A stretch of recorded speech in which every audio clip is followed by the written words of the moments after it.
seconds and counting.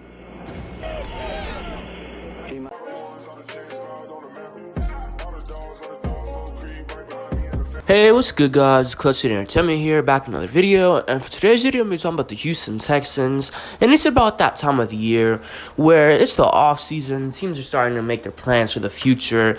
Teams are starting to look at players they may want to sign, players they want to re-sign, players they may want to let walk, and that's exactly what Nick Caserio and this Houston Texans staff is probably doing right now, even currently at this exact minute, maybe having negotiations with different guys.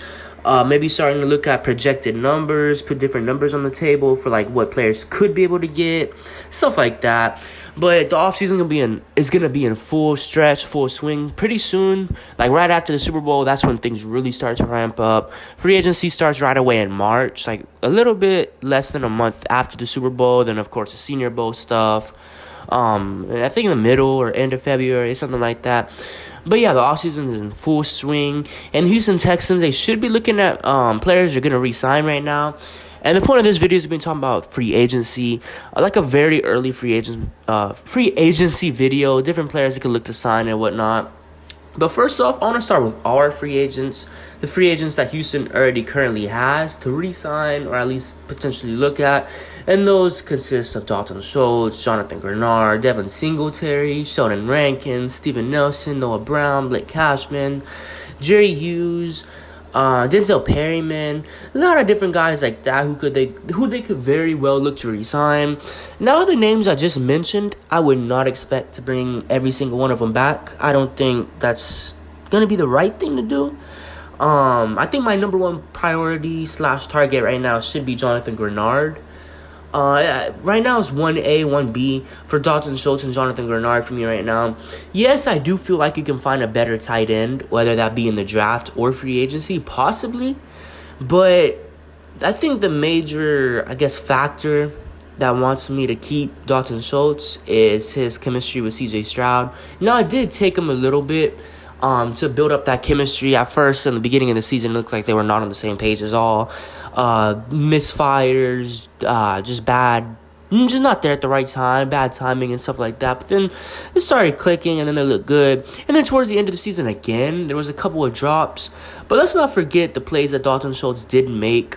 There were some pretty good plays. What was the exact game? I think it was against, who was it?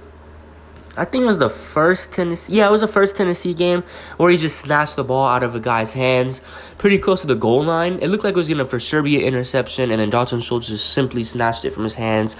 That was one of the key plays that stood out to me. And without that play, I think we would have lost the game because it was a pick right at the goal line with like a few minutes left, so Tennessee would have just found a way to run out the clock. But then the second game that really stood out to me is the Indianapolis game, the second Indianapolis game where it was win or go home basically. And he had one drive where he had like I think 2 or 3 straight catches, and he was able to make guys miss. So he did have moments of greatness this season, moments where it really showed out. Like yes, he deserves a new contract, but then he did have moments, especially in the playoffs, where it was a couple of drops. It was like this is just not Dalton Schultz. That makes you want to like knock off a couple of million from his contract. But yeah, Dalton Schultz, I feel like he should be a guy that you definitely at least try to bring back if the money is right. Don't try to give him too much money. I mean, if he wants a lot, let him walk. It's not like he's going to be if we lose him, it's not going to be good. I mean, it would be nice to have him back. It would be nice to have another security blanket for Stroud. But if the money's not there, then, I mean, he could walk. I mean, I don't have no problem with that. But then the second one, Jonathan Greard. I feel like it's a similar scenario, a similar case. Jonathan Greard did have a phenomenal season, double-digit sacks, the best season of his career by far. But it kind of is weird that it happened in his contract year.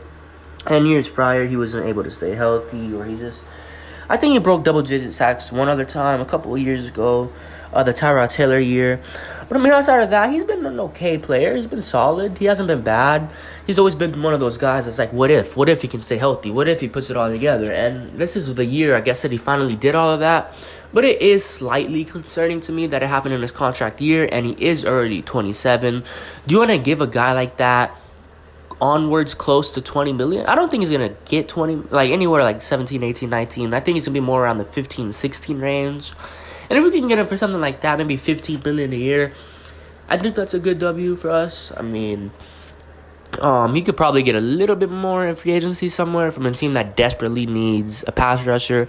But if he really, really likes Houston, he wants to stay in this culture, really likes D'Amico Ryans, then I think we could get him for like around 15, 16 million a year.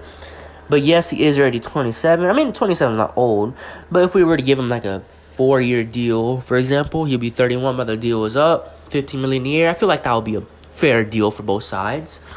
I wouldn't break my bank account trying to sign him either. I feel like there are definitely better options in free agency. And that's what I'm going to lead to my next topic. Defensive linemen that are going to be free agents. And now this is going to be my favorite part, I think. The defense is a lot of good defensive free agents. I mean, especially on the defensive line. There's guys like Justin, I don't know how to pronounce his last name. It's a very difficult last name. Justin Matabuke from the Baltimore Ravens. He's very, very good. I like him a lot. I think he's 26 right now. He's going to be 27 by the time the next season starts. But he broke double-digit sacks. He had, I think, close to double-digit tackle for losses if he didn't break that number, I think. But he was easily, I think, Baltimore's best defensive lineman this season. Had constant pressure, had constant run stuffing ability, constant everything that you need from a defensive lineman. And I really, really liked what I saw from him. Yes, it's kind of a similar situation, I think. Kind of like he comes on in his contract year. Same thing as Jonathan Greard. Has his best year in his contract year, like Jonathan Greard. So that's one thing that kind of does concern me. But I think the biggest difference is he's a defensive tackle. Or at least that's mainly what he plays. And I think we need that more than we need an edge presence. I feel like you could find a better edge presence in free agency or maybe later in the draft, considering we already have Will Anderson. In terms of defensive tackles for us, we don't have, I don't think, anybody under contract worth notable outside of Malik Collins for next season. So I feel like getting a defensive tackle should be priority over I think, getting a defensive end in free agency or the draft. Easily getting defensive tackle should be number one priority. So you have Chris Jones, you have Christian Wilkins, you have Justin Matabuke, Leonard Williams, DJ Reader, who I think Houston knows on a pretty good account. He's probably not going to want to come back here. He likes the city and all. I just don't think he fits the scheme. And I think he said something about it that he wouldn't want to come. Fletcher Cox is already old as dirt. I'm good. Grover Stewart, he could be a second option, like one of those second-tier defensive tackle options. I wouldn't be mad at that. Definitely not something that, like, a guy for the future. He's kind of like a stopgap bridge type of guy. Same thing as Nico Autry. Yeah, that's pretty much all the defensive tackles that are, like, worth notable. But my number one target in free agency, defensive lineman or not, I think is Justin Matabuke. Now let's talk about edge. Let's say that we don't bring back Jonathan Greard. Let's go back in the scenario that he wants a little bit too much money and we just simply don't give it to him. And we hit free agency and we see all the edges on the market. We have guys like Josh Allen, who actually had, I think, 19 and a half sacks this year, close to 20. I think it was 19 and a half. It may have been like 18 or 17 and a half. But definitely very close to 20 sacks. Another thing that kind of concerns me, his best career and his contract year. Those type of guys, they always scare me. Yes, maybe it's just a coincidence, but sometimes it's like, others going to play super hard for that contract and then just not give that same energy for the future. Who knows? But Josh Allen, I think he would be my number one target for edge. Yes, he would probably command well more than $20 million, I think. He would demand to be the number one paid pass rusher in the NFL. I'm not sure if we could afford that. I mean, we definitely could afford that. We're gonna be around the range of $70 million for free agency. So I feel like we definitely could afford that. But is it smart? You are in the win now kind of mode. So I mean, I don't know. I don't think we would go after a guy like that. A guy that's gonna want to be the highest paid at the position. But who knows? It is win now, kinda, with CJ on that rookie deal. But next you have Brian Burns. He's been pretty good overall for his career. Double-digit sack guy for the most part, I think. Very good guy. Seems like a good locker room guy.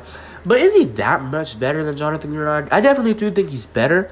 But he commands way more than Jonathan Greard. I'm not sure if it's worth paying him.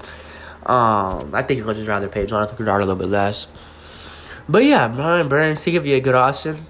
Chase Young, the next guy on the list, I don't really like that option at all. I mean, if he would come for cheap, then sure. But he is not coming for cheap.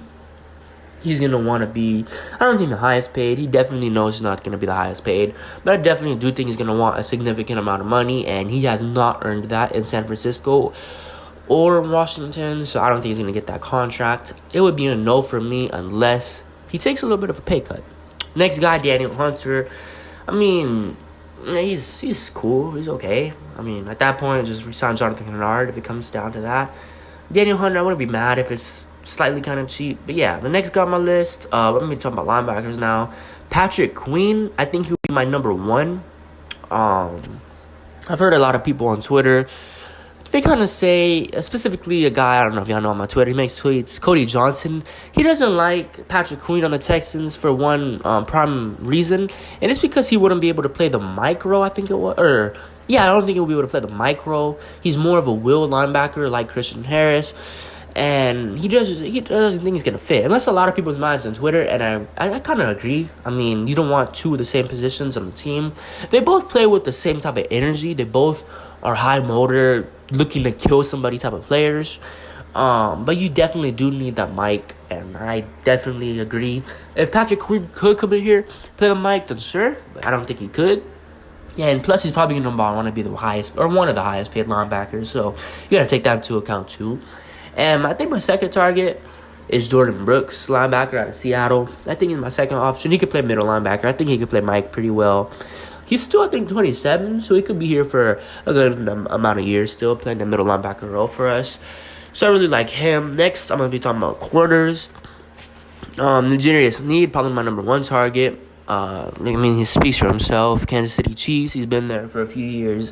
Great corner, very talented, can play inside, outside. Pair him up with Derek Stingley Jr., and that's, I think, the best cornerback duo. Arguably the best secondary in the NFL, just based off of those two players alone. But yeah, L'Jarius Sneed, I'd be all for that. But he's probably going to want to be one of the more higher paid guys in the league as well, in terms of cornerbacks. Is he going to be the highest paid? I don't think so. But he's definitely going to want to be at least top 5, I think. And he's deserving of it. But do we want to pay a guy like that? I'm not sure. Second is Jalen Johnson. He's intriguing. He can play inside, outside. I think he's more of a slot guy, though. He could come in here, definitely make this defense better. Still a young guy. I think he's only 25, 26, so he would be great. D'Amico Ryans can still build him up. Yes, I mean, he does kind of have, I don't want to say baggage, but he does kind of have a little bit from Chicago. He wasn't happy in Chicago losing, so he would probably want to come to a winning team like Houston, or at least a team that's on the rise, a winning team like Houston. But my third option is Kenny Moore. I think he would be a great addition. Yes, he is a little bit on the older side. I think he's 29, 28, maybe even 30 already. But if you don't remember, Kenny Moore is a guy that would absolutely destroy us and kill us on those cornerback blitzes. When we would play the Colts, especially with Deshaun Watson now is his kryptonite. Corner blitzes by Kenny Moore. Almost every single time it will work, especially in that playoff game. I think they did it like 3 or 4 straight times, and then it fooled Deshaun Watson every single one of those times. Kenny Moore, he's great at that. That's probably one of his best expertise, I think. He's also a good guy in coverage. I mean, it's not like he's only good at that. Kenny Moore, I think I would be very happy with that option. He's kind of a win-now type of guy. He wouldn't be here for a long time. It would probably be like a 2-year type of thing. But yeah, I would really love that. Let's see, Safeties, I'm not really a fan of paying that much money. I mean, you have guys like Xavier McKinney, Antoine Winfield, Geno Stone. I would really like that. Kind of a reunion because Geno Stone was a Texan for a couple of weeks, a couple of years ago. I think we signed him to our practice squad. I think we elevated him. I think he did play a game for us, if I'm not mistaken. But then we ended up cutting him at the end of the year. But Geno Stone, I really liked him when we had him. I mean, I don't know if any of y'all remember that, but Geno Stone, he was a Texan at one point, and then he goes on in Baltimore this season and has his best, the best year of his career in Baltimore. I think he had like 5 interceptions, 6 interceptions or something like that, a bunch of tackles. He was just a playmaker next to Kyle Hamilton. He was a great player for them. Geno Stone, I would be okay with that reunion. I don't think he would command anything crazy, and he would fit in this defense. He's not this elite superstar type of guy, but he would be a good guy to just have on his defense. He'd be a great body for us. I think my second option is Xavier McKinney.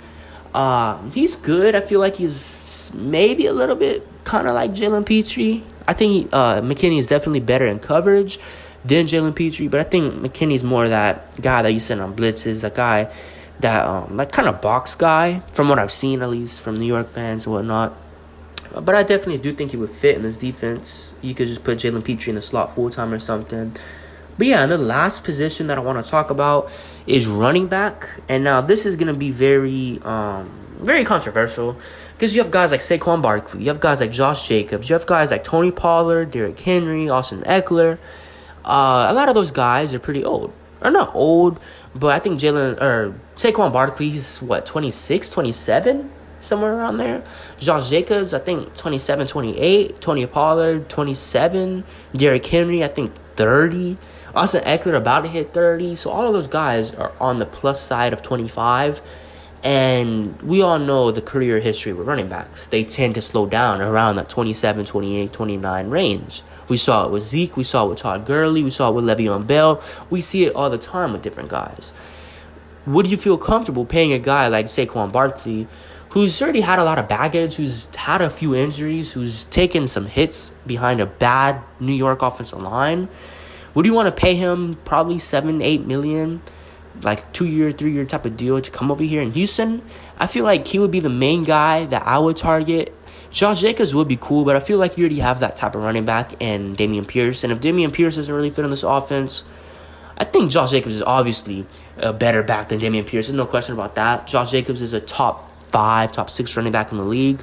So he should be able to fit in any scheme.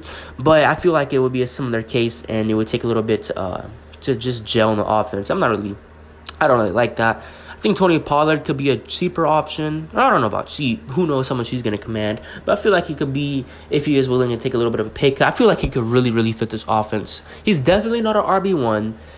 You definitely shouldn't use him like an RB1. But if we want to use the RB by committee, maybe re-sign Devin Singletary, sign Tony Pollard, and then still have Dameon Pierce on the roster as that power back. I feel like that's a great running back by committee. Yes, you don't have that true number one that you want in all downs, but you have a nice committee that's trustworthy, I think. You can trust Tony Pollard in certain situations, especially when he's not forced to be the RB1.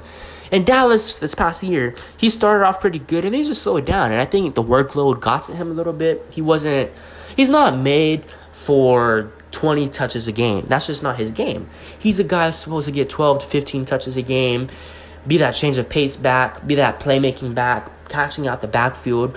And Devin Singletary, he kind of reminds me of that too. Pair both of them up and then have Dameon Pierce on those runs where you need to get a couple of yards.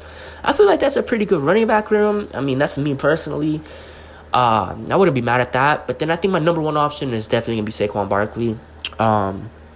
Yes, I'm not sure how I would feel with paying a guy like that who's had injuries, but I think he's the best option on the list if we were to pay a running back.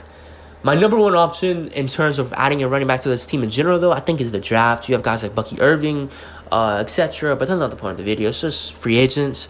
But my number one free agent would be Saquon Barkley. Now, let me run by receiver real quick. I know this is kind of a longer video, but receivers, you have T. Higgins, Mike Evans, Michael Pittman Jr., Calvin Ridley, Marquise Brown, and that's pretty much all the guys that's noteworthy. A lot of guys that are in favor of Mike Evans. Now, me personally, I didn't think so at first. I didn't think it made sense. But, I mean, yes, he's 30. Yes, he has a little bit of injury history, but he's had, I think, 1,000 yards in almost every single one of his seasons. Every single season in his career. And there's no reason to think that's going to slow down with the guy like C.J. Stroud, quarterback. Now, yes, you do have a little bit of injury concerns, a little bit of drop concerns. But if you were to give him a 2-year deal, I think I'll be very confident or comfortable with that type of deal. Maybe like I'm not sure how much he's going to command, but maybe it was like a 2-year, $25 million deal. Maybe that's cutting it a little bit too less. He may want a little bit more money. Like a 2-year, $20-something million deal. I think I'll be more than okay with that. Just 2 years. You could get him off the books by the time he's 32, 33. I think I'll be okay with that. Give C.J. Stroud a weapon to he's still being adjusted and acclimated to the NFL. Why not get him one of the league's better wide receivers in the league? Yes, you could find one in the draft. I'm okay with that option as well. I'm a big Keon Coleman type of guy. Or if we want to make something crazy and trade up from elite neighbors. But I think free agency-wise, Mike Evans would be my number one target. T. Higgins, he's I don't think he's ever going to be that elite number 1. He's going to be an elite number 2 wide receiver, but I just don't think he's ever going to take that jump to number 1. He's going to kind of be that Nico Collins type of guy. I think they're both going to have similar type of careers. I think we still need a number 1, and Mike Evans would give you that, but only for a couple years. That's why I think you should find one in the draft, Keon Coleman type, maybe trade up from Elite Neighbors if you really fall in love with him. But yeah, that's pretty much the end of the video. It's been Klutzy Entertainment, and hope you guys have a good day. Peace.